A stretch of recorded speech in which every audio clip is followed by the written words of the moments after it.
She wasn't the fourth wife added to a family, she was the architect hired to dismantle it from the inside.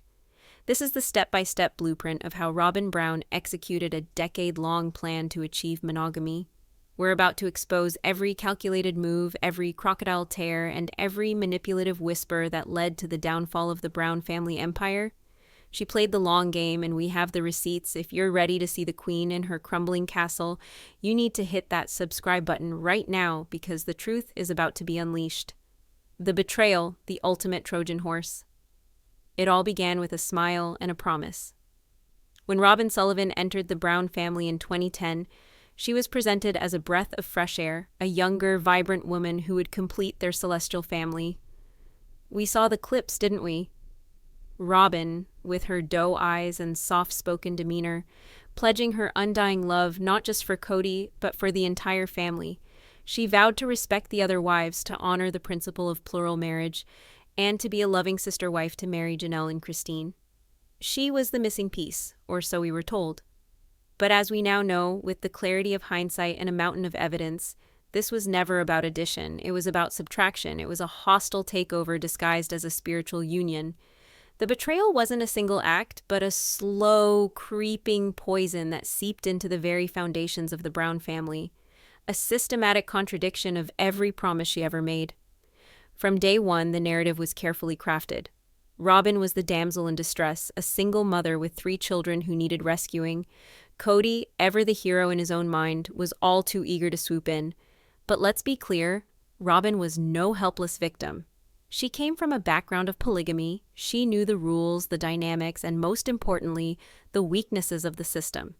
She presented herself as naive and innocent, a young woman swept up in a whirlwind romance. But at nearly 30 years old, she was far from a clueless girl.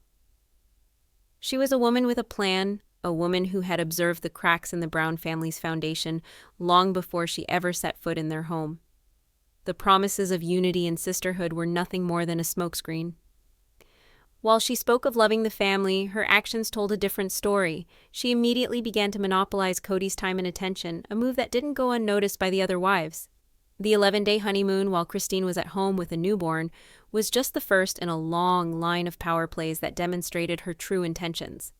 It was a clear message. She was not just another wife. She was the wife.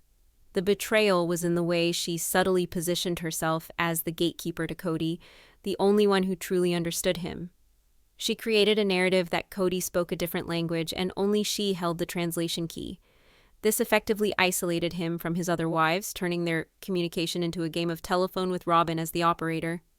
Every conflict, every disagreement became an opportunity for her to swoop in, play the mediator, and further entrench herself as the indispensable one. And let's not forget the financial aspect. From the very beginning, there were whispers that Robyn's motives were not entirely pure. Pyden, Kody's son with Christine, has stated that he believes Robyn married Kody for financial stability and a better life for her children. And can we blame him for thinking that? The lavish spending on her and her children, while other members of the family struggled, speaks volumes. The beautiful home she was given, while Christine lived in a trailer park, is a stark reminder of the unequal distribution of resources that began the moment Robyn entered the picture. The ultimate betrayal, however, was the erosion of the family's core principle. Robyn claimed to embrace polygamy, to believe in the celestial kingdom, and the eternal bonds of sister wives. Yet, her every action seemed designed to dismantle the very structure she claimed to revere. She didn't just want a piece of the pie, she wanted the whole damn bakery, and over the next decade she would meticulously execute a plan to get it. The smiling, submissive fourth wife was a carefully constructed facade, a Trojan horse that would bring the entire Brown dynasty to its knees. The betrayal wasn't just in her actions, it was in her intent. She didn't come to build a family, she came to conquer a kingdom. Now, let's connect the dots. This wasn't a series of random events or unfortunate circumstances. This was a blueprint, a calculated takedown executed with the precision of a master strategist. We're going to break down Robyn's key moves phase by phase and show you how each one was a deliberate step towards her ultimate goal, a monogamous kingdom with Kody as her king. Phase 1. Secure the king, the legal marriage. This was the foundational move, the power grab that set the stage for everything to come. In 2014, Kody divorced his first and only legal wife, Meri, to legally marry Robyn. The official story, the one fed to the public and the other wives, was that this was a necessary step to adopt Robyn's 3 children from her previous marriage. A noble act, a selfless sacrifice on Meri's part to ensure the well-being of the children. But was it really about the kids? Or was it about securing the ultimate position of power? Let's look at the facts. For years, the Brown family had operated with 1 legal marriage and 3 spiritual unions. This was the arrangement that had defined their lives, the one that had allowed them to navigate the legal complexities of their lifestyle. Meri's legal status as Kody's wife was a symbol of her position as the first wife, the matriarch of the family. To give that up was a monumental sacrifice, one that Janelle admitted she was sort of speechless about. She worried about the favoritism she was already seeing from Kody towards Robyn, and what about the adoption itself? Was it truly necessary for Kody to legally marry Robyn to adopt her children? While it certainly simplified the process, it wasn't the only option, but it was the option that served Robyn's long-term goals. It gave her a legal and financial security that the other wives did not have. It elevated her status from spiritual wife to legal wife, a distinction that carried significant weight both within the family and in the eyes of the law. Christine has since revealed that she believes Robyn planted the idea of the legal marriage in Meri's head.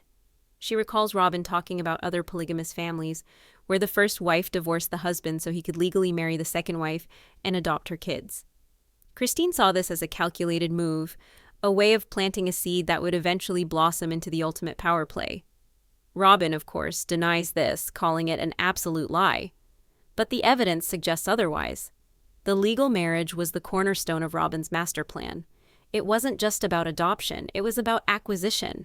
It was about securing her position as the head wife, the one with the legal and financial power. It was a move that sent a clear message to the other wives. The game had changed, and she was the one holding all the cards. This wasn't a selfless act of family unity. It was a coup, and it was only the beginning. Phase 2. Isolate the target. The COVID rules. If legal marriage was the power grab, the COVID-19 pandemic was the weapon of mass destruction. The infamous COVID protocols presented as a matter of public health and safety were, in reality, a tailor-made tool to achieve what Robyn had been working towards for years, the complete and utter isolation of Kody Brown. Let's be clear, the pandemic was real, and the need for precautions was undeniable, but the way the Brown family handled it was anything but normal. Instead of coming together to create a unified plan, Kody, under the heavy influence of Robyn, implemented a set of draconian rules that effectively severed his ties with the rest of the family. These weren't just guidelines, they were commandments, and any deviation was met with exile. The rules themselves were a masterpiece of manipulation. They were so strict, so impractical for a large multi-household family, that they were almost impossible to follow. Wiping down mail, changing clothes after going to the store, no visitors. It was a recipe for isolation. And who was the only one who could follow these rules to the letter? Robyn, of course. She and Kody created a bubble, a fortress of solitude where they were safe from the dangers of the outside world, which just so happened to include the rest of the Brown family. The hypocrisy of it all was staggering. While Kody was lecturing his other wives and children about the importance of following the rules, he and Robyn were living a life of their own. The most glaring example of this was the nanny. Christine's now famous question, "What does the nanny do?" perfectly encapsulated the absurdity of the situation. How was it that a nanny could come and go from Robyn's house, but Kody's own children couldn't see their father? It was a question that Kody and Robyn could never answer, because the truth was too damning. The rules were not about health, they were about control. And who was the architect of these rules? Kody would have you believe they came from his doctor or that he came up with them himself. But the evidence points directly to Robyn. Fans have noted that Robyn was following these strict protocols months before they were ever presented to the rest of the family, as if she had some inside information. It was a clear indication that these were not family rules, but Robyn's rules, designed to keep Kody all to herself. The COVID rules were the perfect excuse, the legitimate reason Kody needed to abandon his other families without taking the blame. He could hide behind the guise of protecting his tender-aged children with Robyn, while his older children with Janelle and Christine were left feeling abandoned and betrayed. The pandemic didn't break the Brown family. It simply exposed the cracks that were already there, cracks that had been carefully and deliberately widened by Robyn for years. The COVID rules were not a response to a global health crisis. They were the culmination of a decade-long plan to isolate the king and seize the throne. Phase 3. Undermine the heirs, the tender-aged children. A key component of any successful coup is to undermine the existing heirs, to create a narrative that they are unworthy, and to elevate your own offspring as the rightful successors. Robyn Brown, a master of this particular brand of psychological warfare, executed this phase with chilling precision. From the moment she entered the family, she began a systematic campaign to prioritize her children over the OG kids, demanding Kody's presence, resources, and emotional energy, thereby alienating him from his other children and wives. The language used was a subtle but powerful tool.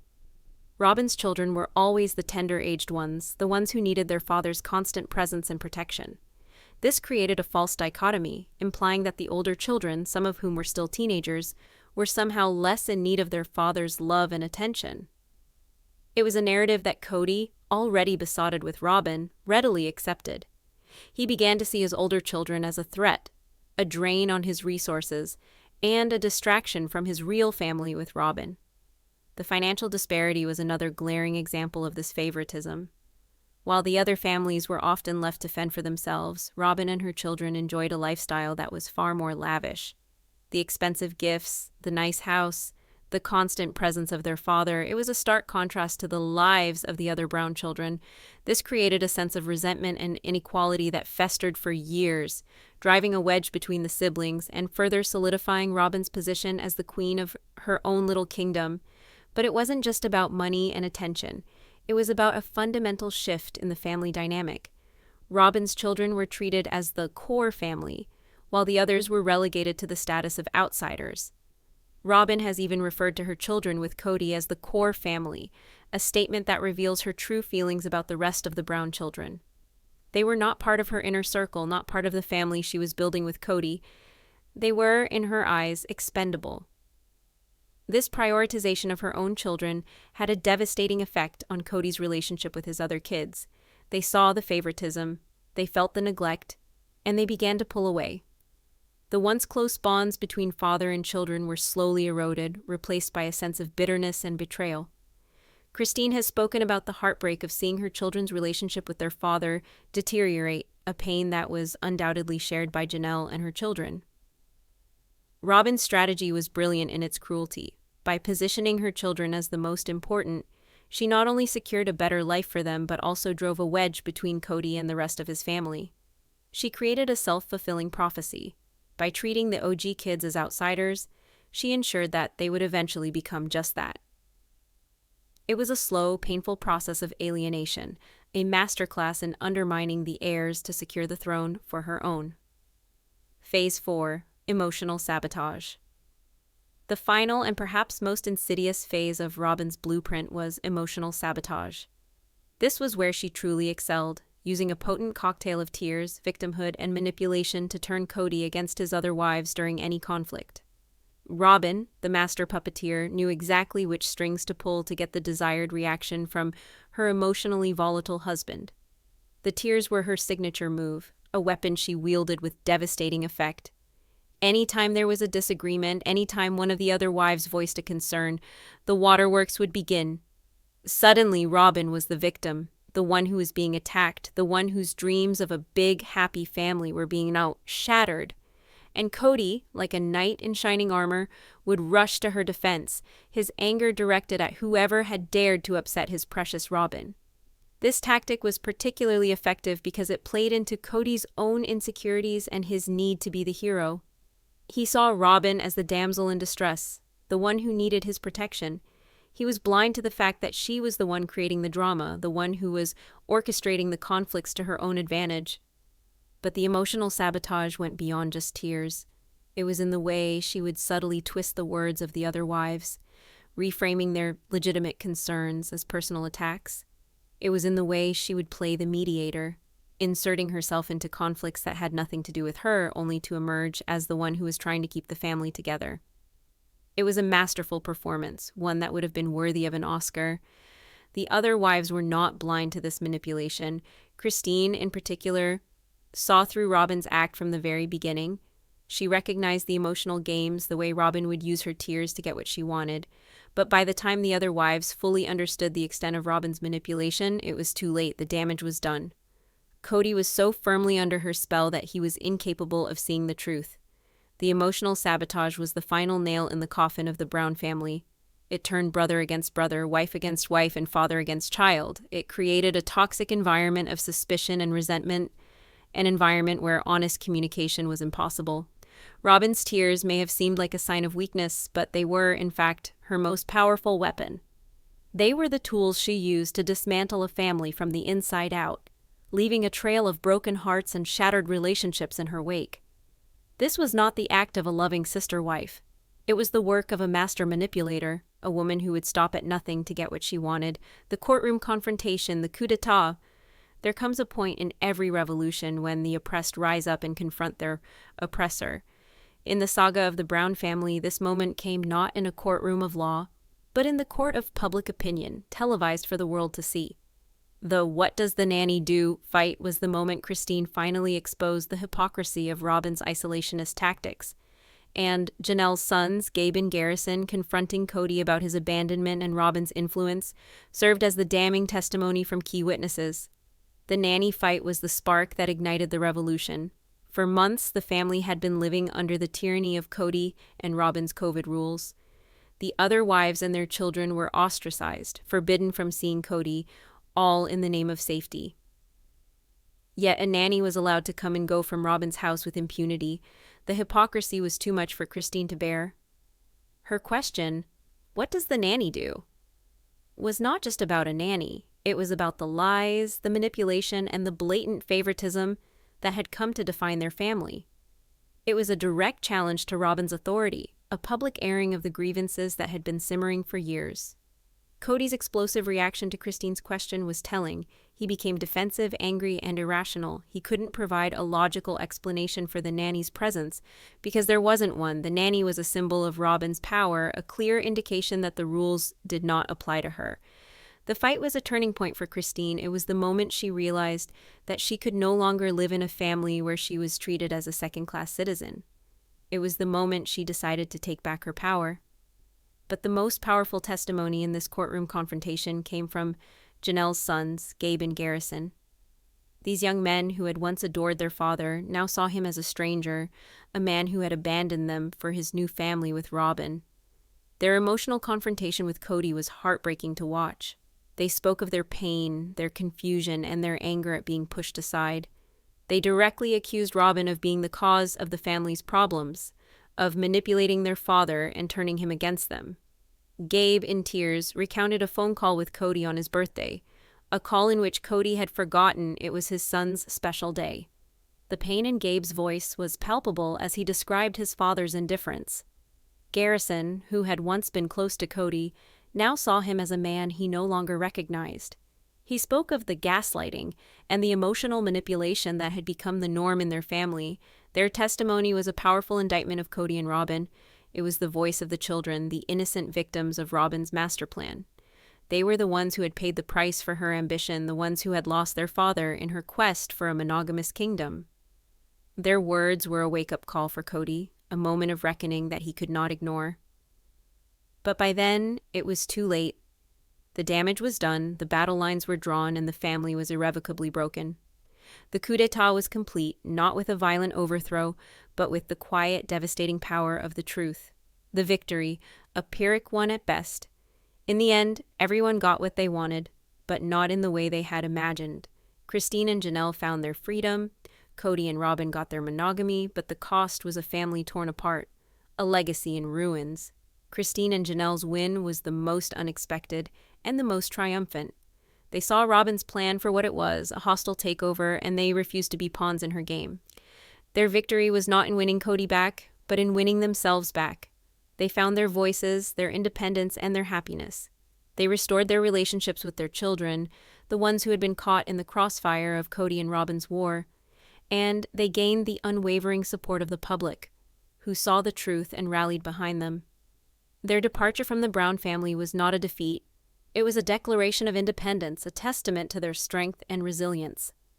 Kody and Robyn, on the other hand, were left with a victory that tasted like ashes in their mouths. Robyn got what she had always wanted, a monogamous life with Kody. But it was a Pyrrhic victory. She is the queen of a tiny, isolated kingdom, a kingdom built on the ruins of a once great family. She is reviled by the public, despised by the family she destroyed, and left with a man who has lost everything that once defined him. Kody lost 13 children, 2 wives, and his entire life's philosophy. He is a king without a kingdom, a patriarch without a family.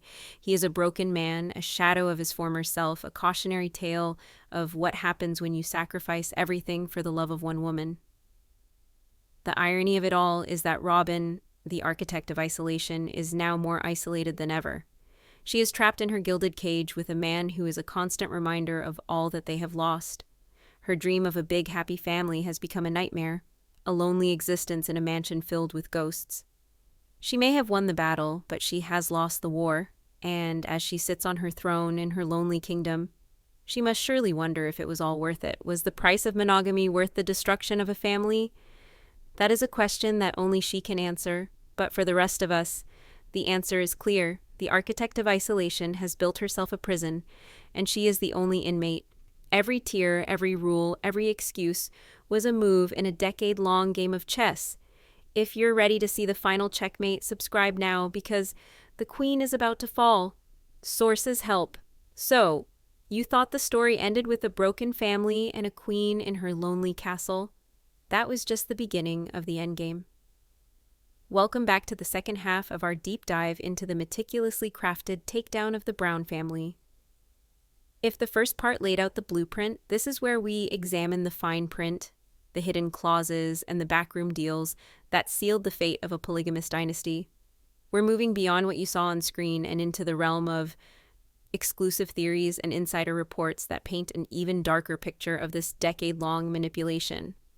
The evidence was there all along, hidden in plain sight, and we are about to connect every last damning dot. Let's peel back another layer of this rotten onion, starting with a theory that reframes Robyn's entire entrance into the family. We'll call this the preemptive strike. Was Robyn really a wide-eyed believer in the principle, searching for a celestial family? Or was she a woman in desperate straits, executing a pre-planned escape from a life of financial instability, using Kody Brown as her social and economic life raft? The narrative we were sold was one of romance and religious conviction. But reports from sources close to the family before the show began paint a very different picture, a picture of a woman drowning in debt, with a failed first marriage and 3 mouths to feed. Consider her life before Kody. She was a single mother, and reports have long circulated about significant debt from her previous life, including lingering debt from a major retailer.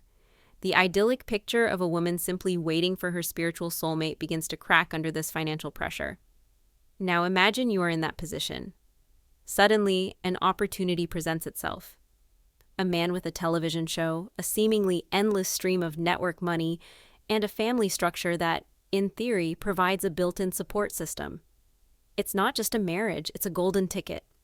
Kody wasn't just a potential husband, he was a solution. He was a walking, talking bailout package with a messiah complex. This theory suggests that Robyn's famous 11-day honeymoon wasn't just a slight against a pregnant Christine.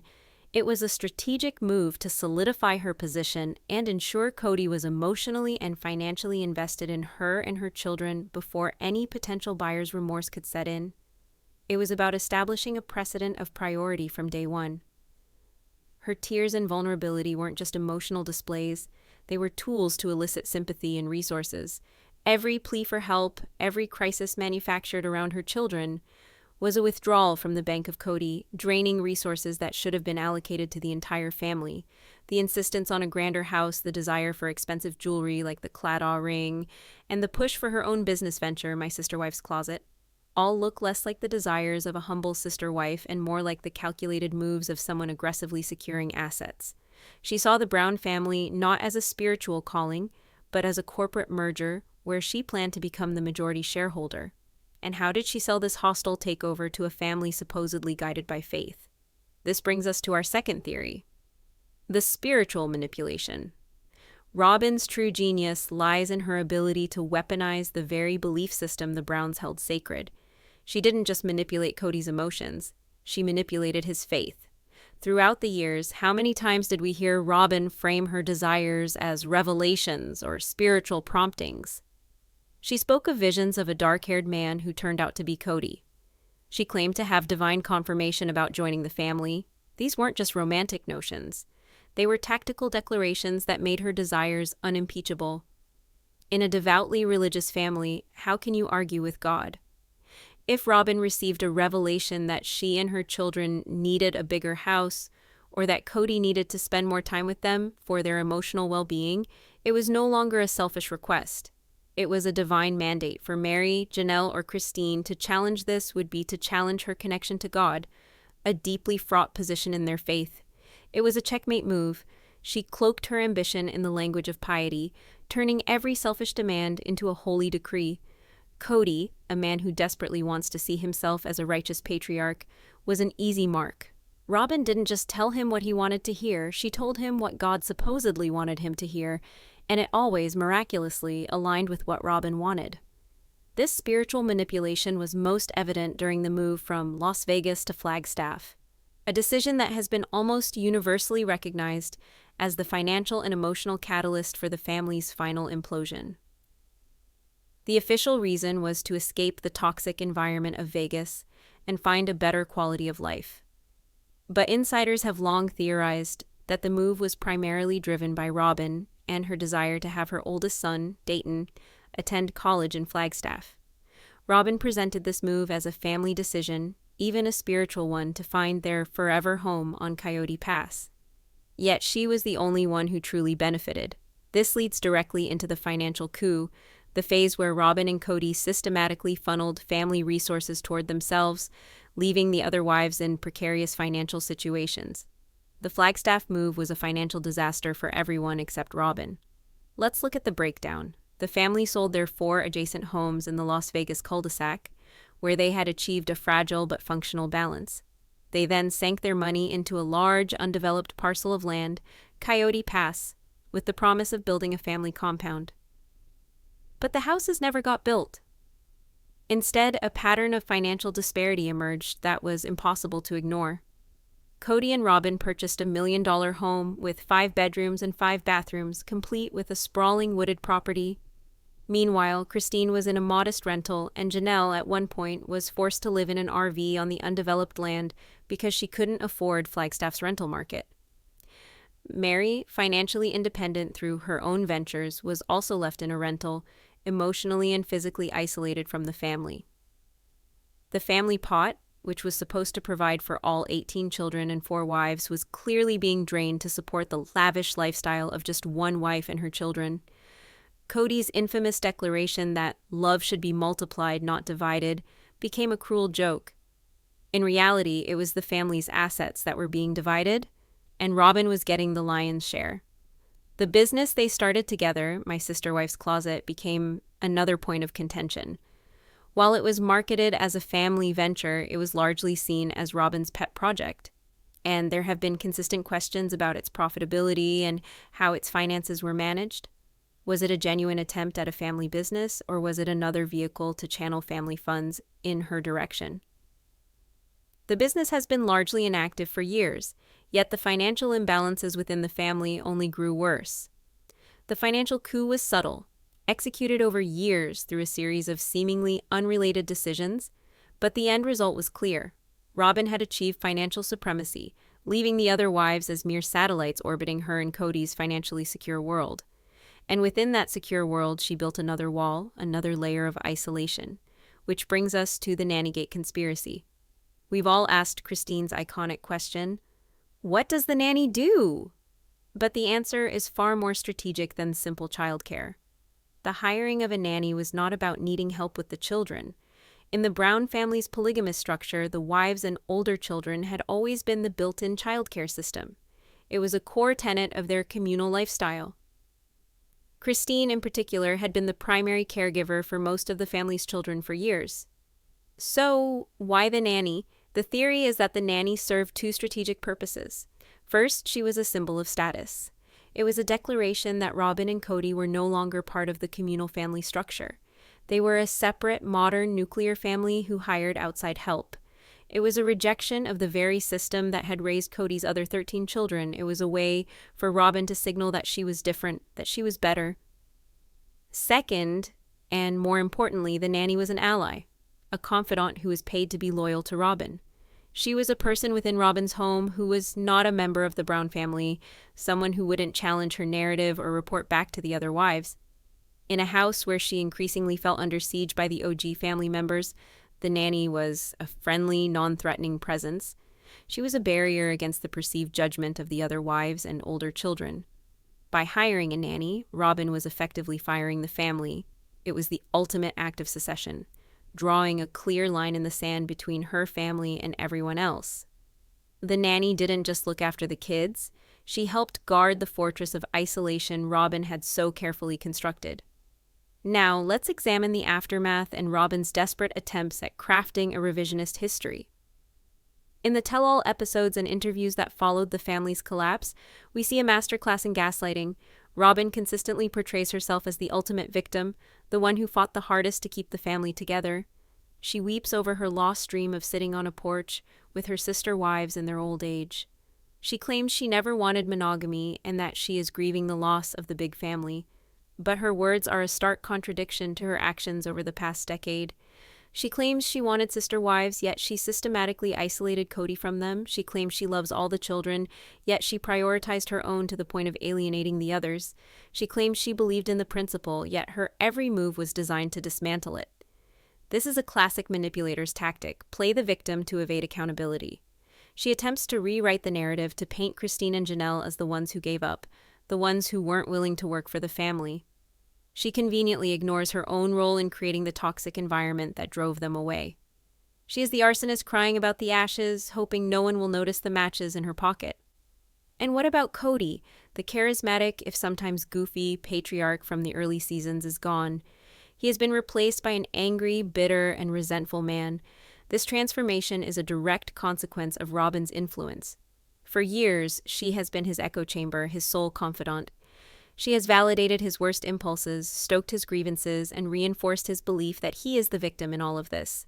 He has been isolated from the dissenting opinions of his other wives and children, the very people who used to ground him and challenge him. He is left with only Robyn's narrative, a narrative that paints him as a long-suffering husband betrayed by ungrateful wives. His rage at Christine for leaving, his estrangement from his sons, his general air of misery. This is the fruit of Robyn's poisoned tree. He got his queen, but he lost his kingdom, and the bitterness of that loss has consumed him. The ultimate rebuttal to Robyn's revisionist history comes from the children she tried to sideline, the OG 13. Their rebellion has been the most damning evidence against her. It's not just Gabe and Garrison's televised confrontations.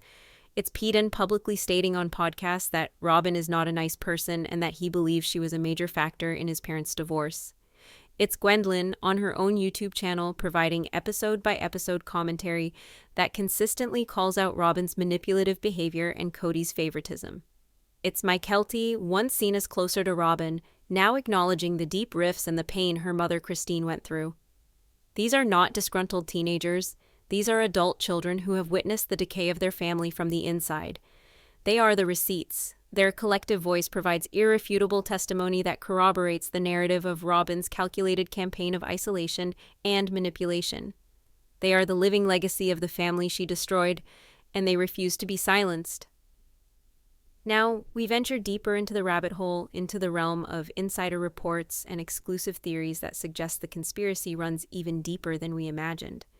These are the whispers from those who were once on the inside, the puzzle pieces that don't quite fit the official narrative. Our first report is a bombshell, the theory of the secret pact. This theory posits that Kody and Robyn had a secret understanding from the very beginning that monogamy was their true end goal. Her entry into the family was never about embracing polygamy, it was about executing a long-term exit strategy from it, with Kody as her willing co-conspirator. This reframes their entire courtship. The romance was a cover story for a business-like agreement. Robyn would provide Kody with the adoration and obedience he craved, and was no longer receiving from his other wives, and in return, Kody would systematically disentangle himself from his other families, eventually leaving them behind to create a new life with her. Every conflict, every move, every decision was a deliberate step towards this shared goal. The legal marriage wasn't just a power grab by Robyn, it was a joint move to legally and financially bind them together in preparation for the inevitable split. The other wives were not just casualties, they were planned obsolescence. Building on this, our second insider report suggests an exit strategy. This theory proposes that Robyn, having learned from watching Mary lose her legal and financial power, has been meticulously securing assets independently of Kody and the family. She is far too calculating to leave her future solely in the hands of an emotionally volatile man like Kody. This report suggests she has her own financial go-bag, a safety net created by carefully managing their joint finances to her advantage. It posits that she is the primary decision-maker in their financial life and has ensured that she and her children are protected, no matter what happens to Kody or the Sister Wives brand. This paints her not just as a manipulator, but as a shrewd, long-term strategist who is always thinking 3 moves ahead. She didn't just join a family, she assessed a system, identified its weaknesses, and exploited them for her own long-term security. Finally, let's speculate on the next chapter based on insider chatter about their current reality. Robyn 1, she has her monogamous life with Kody in their $1 million mansion. But the victory is hollow. The reports describe an increasingly tense and isolated existence. Kody is reportedly resentful and depressed, mourning the loss of the large family and the public adoration that once fueled his ego. He is trapped in the quiet, monogamous life he secretly chose, and it is not the paradise he envisioned. Robyn, in turn, is faced with caring for a man who is a shell of his former self, while being one of the most hated figures in reality television. The insider view is that their tiny kingdom is a pressure cooker of regret and recrimination. The dream was the chase, the victory was the goal, but the reality of the aftermath is a quiet, lonely prison of their own making. They are united not by love and victory, but by their shared role as villains in a story where everyone else found a happy ending.